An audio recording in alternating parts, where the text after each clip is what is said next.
John dan Mekaira telah keluar dari kafe itu, yang tentunya setelah menyelesaikan kegaduhan yang dibuat untuk membayar semua kerugian atas apa yang dipecahkan dan barang lainnya yang rusak. Sedari tadi gadis itu hanya menundukkan kepala merasa bersalah sekaligus malu. Dia terdiam membisu dengan patuh mengikuti langkah kaki John yang membawanya keluar. "Tunggu di sini," perintah John saat telah sampai di teras luar. Dengan patuh Mekaira berdiri di depan kafe itu masih tertunduk lesu. Sementara John bergegas pergi ke area parkir mobil. Klakson mobil yang sudah terparkir tidak jauh dari gadis itu berdiri, membuatnya terperanjat kaget lalu dia mengangkat kepala menatap mobil berwarna hitam di hadapan. "Mobil siapa ya?" gumam Mekaira kebingungan. Kaca jendela mobil itu perlahan terbuka menampakkan John dengan wajah dingin tanpa menoleh dia memerintah dengan tegas. "Masuk." "Hah?" bingung Mekaira masih termatung tak mengerti. Apa dia mau mengantarku? Dengan kejadian tadi saja aku sudah sangat malu. "Hei, masuk!" perintah John membuyarkan lamunan. Iya," gagap Mekaira. Dengan terburu dia mendekati mobil hitam tersebut dan menarik handle pintu untuk masuk ke dalam mobil dan duduk di kursi penumpang belakang. John menghembuskan napas kasar, mata tajamnya melirik kaca tengah. "Pindah ke depan, saya bukan supir." "Hah?" Kepala Mekaira yang semula tertunduk akhirnya terangkat menatap tanya. Apa pak?" tanya dia karena masih diliputi rasa bingung serta malu sehingga tak memperhatikan ucapan. "Kau selain bodoh ternyata budek juga. Pindah ke depan." Sentakan John mulai kesal. Baik." Segera gadis itu keluar dari mobil dan berpindah duduk ke kursi penumpang depan. Lalu dengan gerakan cepat dia memakai seat belt. Melihat gadis itu telah memakai sabuk pengaman, John menginjak pedal gas dan mulai melajukan mobil meninggalkan kafe. Cukup lama keheningan membentang di antara mereka berdua. Mekaira yang sedari tadi menundukkan pandangan tak berani mengangkat wajahnya yang sudah memerah masih menahan malu, disertai pacu jantung yang berdegup cepat sudah tak terkontrol lagi. Sedangkan John tampak fokus menyetir dengan wajah dingin dan pandangan serius ke depan. Dia mengatakan aku bodoh, bahkan budek. Memang aku benar-benar ceroboh sekali sih tadi. Tapi itu kan salah dia sendiri mengatakan sesuatu yang membuatku terkejut setengah mati. Tapi Mekaira memberanikan diri mencuri pandang ke arah samping di mana John yang tengah fokus mengemudi. Apa ucapannya itu benar ya? Jika dia ingin menjadikan aku wanitanya. Kalau diartikan ucapannya itu berarti dia mengajakku untuk... Segera dia menggelengkan kepala dengan cepat dan menepuk pipi beberapa kali untuk menepis pemikiran itu. Tidak, aku pasti salah dengar. Mana mungkin dia mau menjadikan aku wanitanya? John yang merasa terusik akan tingkah gadis di sampingnya itu alis dia terangkat sebelah. "Apa yang kau pikirkan, nona bodoh?" Suara John menghentikan pergerakan tangan Mekaira yang tengah menepuk kedua pipi. "Hah?" Seketika dia terdiam dan menoleh. Tidak ada pak." "Alamat rumah di mana?" John bertanya di sela pandangan tetap fokus ke depan. Di komplek A, perumahan anggrek nomor 43. Tidak ada percakapan lagi selama beberapa menit itu. Hanya deru napas dan suara mesin mobil yang mewakili keheningan di antara mereka berdua. Mekaira kembali melirik mencuri pandang pada pria yang masih memasang wajah dingin dan membuat betah untuk dipandang. Mau dilihat dari dekat ataupun jauh, dia tetap sangat tampan. Tapi sayangnya kenapa sih dia sedingin ini? Aku kan ingin menanyakan soal ucapannya saat di kafe tadi. Apa dia benar-benar mengatakannya atau memang aku salah dengar saja? Helaan napas panjang keluar dari mulut Mekaira merasa penasaran namun tak mampu bertanya karena kalah oleh rasa malu.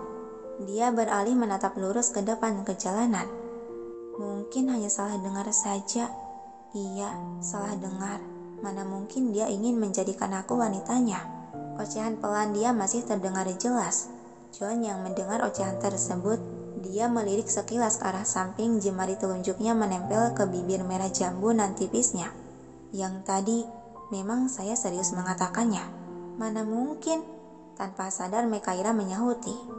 Dan dalam seperkian detik akhirnya dia tersadar dengan apa yang dikatakan John. Secepat kilat dia menoleh dengan mata melebar. Apa yang Bapak katakan tadi? Bapak serius ingin menjadikan saya wanita Bapak? Antusias Mekaira yang terkejut sampai dia refleks memegang lengan atas lelaki itu. Seketika John menginjak rem yang hampir saja membuat gadis itu terjungkal ke depan. Namun pegangan tangan Mekaira masih bertengger kuat di lengan atasnya. John menghembuskan napas pelan dan menatap tersirat kekesalan. Nona bodoh, sesenang itukah kau menjadi wanita bohongan? Dia mengedikan sebelah bahu menarik kuat lengannya agar pegangan tangan gadis itu terlepas. Tersadar Mekaira akan posisi duduk dan apa yang dilakukan tangannya. Maaf Pak, saya refleks. Segera dia membenarkan posisi duduk dengan rapi dan menarik tangannya kembali. Dia bilang apa tadi? Wanita bohongan. Maksudnya apa? Dengus John kembali melajukan mobil untuk bergabung dengan kendaraan lain. Saya serius mengatakan jika saya akan menjadikan Anda sebagai wanita saya. Namun dalam kata lain, hanya sebagai wanita samaran saja untuk membantu saya dari perjodohan yang ibu saya rencanakan. Tutur John seketika membuat gadis itu tertunduk lemas, merasa kecewa karena sangka dia lelaki ini memintanya sebagai pasangan asli, bukan sebagai pasangan palsu yang hanya untuk mainan semata. Wajah Mekaira berubah murung, bibirnya terkatup rapat sebelum akhirnya dia berucap, "Wanita samaran? Itu artinya hanya hubungan palsu kan?" "Benar," sahutan John cepat, sembari membelokkan setir mobil ke arah kiri ketika memasuki jalan persimpangan. "Tapi tenang saja, saya akan memberikan imbalan yang akan memuaskan untuk Anda, hanya dengan bisa menggagalkan perjodohan itu. Apa saja permintaan Anda akan saya penuhi atau berapapun uang yang Anda inginkan akan saya berikan. Anda tinggal sebutkan saja nominalnya." Mekaira memegangi dadanya yang terasa berdenyut nyeri. Dia mengatakan seperti itu seolah aku adalah wanita yang tergila-gila dengan uang. Entah kenapa hatiku terasa sakit, padahal aku berharap dia mengatakan seperti yang kupikirkan. Dia menghembuskan napas panjang mengeluarkan rasa sesak di dada, lalu memberanikan diri mengangkat pandangan menoleh. "Saya tidak butuh uang Bapak, tapi jika memang saya bisa membantu Bapak, saya akan berusaha untuk membantu." John tersenyum miring melirik kilas. "Itu artinya Anda setuju menjadi wanita samaran saya?" Sejenak Mekaira terdiam masih berpikir, apa aku iyain aja ya? Karena jika aku menolaknya, mungkin aku akan kehilangan kesempatan untuk dekat dengannya. Setelah menimang-nimang, akhirnya dia mengangguk pelan dan kembali menundukkan pandangan. Kedua tangannya yang berada di pangkuan tergenggam mencoba bersikap tenang dan yakin akan keputusannya tersebut. "Tadi Bapak bilang akan memenuhi permintaan saya, apapun dan berapapun itu jika saya berhasil menggagalkan rencana perjodohan itu." "Benar, berapapun itu. Anda tinggal sebutkan saja nominalnya agar kesepakatan ini saling menguntungkan." Terulas senyuman pahit di bibir Mekaira melirik ke arah lelaki yang sedang menyetir itu. "Seperti yang saya katakan tadi, saya tidak membutuhkan uang Bapak dan tidak akan meminta imbalan apapun dari Bapak. Saya menyetujuinya dengan sukarela. Jadi Anda tidak mau imbalannya? Apa ada keuntungan untuk Anda dengan menyetujui ini?" tanya John sedikit aneh akan kalimat yang diucapkan Mekaira. "Ada, yaitu saya senang bisa membantu Bapak yang membutuhkan bantuan saya." Mendengar penuturan tersebut, sejenak John terdiam berpikir dan melirik gadis di sampingnya itu untuk mencari kejujuran yang diucapkan. "Baiklah, kalau Anda tak butuh dengan uang saya, tapi jika Anda dalam kesulitan, maka Anda boleh meminta bantuan saya. Jadi sekarang kita sepakat, dan saya harap kerja Anda bagus," ucap John sambil melambatkan laju mobil karena telah memasuki perumahan tempat tinggal Mekaira. "Baik Pak," jawab Mekaira seiring kepala dia tertunduk. "Hanya dengan cara ini, aku bisa lebih mengenalmu dengan sangat dekat. Jonathan Andinata, pria dingin yang sangat susah untuk didekati." "Kau tidak turun," kata John membangunkan gadis itu dari lamunan. Mekaira melihat keluar jendela yang ternyata mobil yang ditumpangi telah terparkir di depan pagar rumahnya. Iya. Segera dia melepaskan seatbelt dan menenteng tas lempang lalu meraih handle pintu mobil. "Terima kasih atas tumpangannya Pak, hati-hati di jalan." pamit Mekaira sebelum keluar dari mobil. Setelah di luar, Mekaira masih sempat berdiri di samping mobil menatap John dari kaca jendela yang masih terbuka. John hanya melirik sekilas, kemudian menekan tombol untuk menaikkan jendela kaca mobil dan kembali menginjak pedal gas meninggalkan area itu. Namun tiba-tiba, "Aduh, Bapak berhenti!" teriakan Mekaira sambil berlari mengikuti mobil John yang melaju masih dengan kecepatan rendah. Wanita bodoh itu, kenapa dia berteriak? Heran John, namun tidak menggubris teriakan tersebut. Dia terus melajukan mobilnya memutari jalanan perumahan yang terlihat sepi. Dengan keras Mekaira menepuk kaca jendela sambil berlari mengimbangi laju mobil. Bapak tolong berhenti." Hembusan napas kasar keluar dari mulut John yang akhirnya menginjak rem untuk menghentikan laju mobil. Apalagi yang dia inginkan? Gumam John mulai kesal. Sedangkan Mekaira yang berada di luar mobil tampak membungkuk memegangi lutut dan dada untuk mengatur napas yang sudah ngos-ngosan akibat berlari dadakan.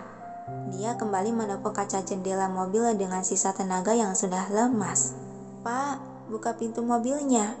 John menurunkan kaca jendela dan menatap geram. "Kenapa kau berlarian seperti itu? Apa kakimu ada 4 sampai berlari mengejar mobil? Dasar bodoh." "Pak," Mekaira melongokkan kepala ke dalam mobil dan menunjuk ke arah pintu. "Tali tasku tersangkut di pintu," ucapnya lemah masih dengan napas terengah. John melirik ke arah pintu yang ternyata benar ada seutas tali tas yang terjepit di sana. Dia beralih menatap gadis yang masih mengatur napas. Decak John bergerak keluar mobil menghampiri gadis itu yang masih berdiri menempel ke pintu. "Kenapa ada wanita yang sangat ceroboh dan bodoh sepertimu di dunia ini?" Lagi-lagi John mengomel seraya merampas tas selempang yang tengah dipegang Mekaira. Kemudian membuka pintu mobil untuk menarik tali tas. Dia melemparkan tas selempang itu ke pemiliknya yang masih mematung berdiri dengan wajah ditekuk. "Maaf," hanya kata itu yang keluar dari bibir Mekaira. Bertindak bodoh hanya karena barang tak berguna seperti itu. Dasar bodoh, ucap John kembali berbalik memutari mobil untuk masuk dan duduk di kursi kemudi. Tanpa mengucapkan sepatah kata lagi dan tanpa melihat gadis yang tertekuk itu, John langsung menginjak pedal gas dengan kecepatan cukup tinggi dan meninggalkan gadis tersebut yang menatap kepergiannya. Mekaira memeluk erat tas selempangnya dan menatap sebal ke arah mobil yang sudah melaju jauh. "Terus saja panggil aku bodoh. Apa enggak ada kata lain apa selain kata bodoh? Nyebelin banget sih. Dasar Jonathan Andinata. Lihat saja, akan aku tunjukkan wanita bodoh ini bertindak nanti." Guru Tuan Mekaira kemudian berbalik pergi menuju pagar rumahnya.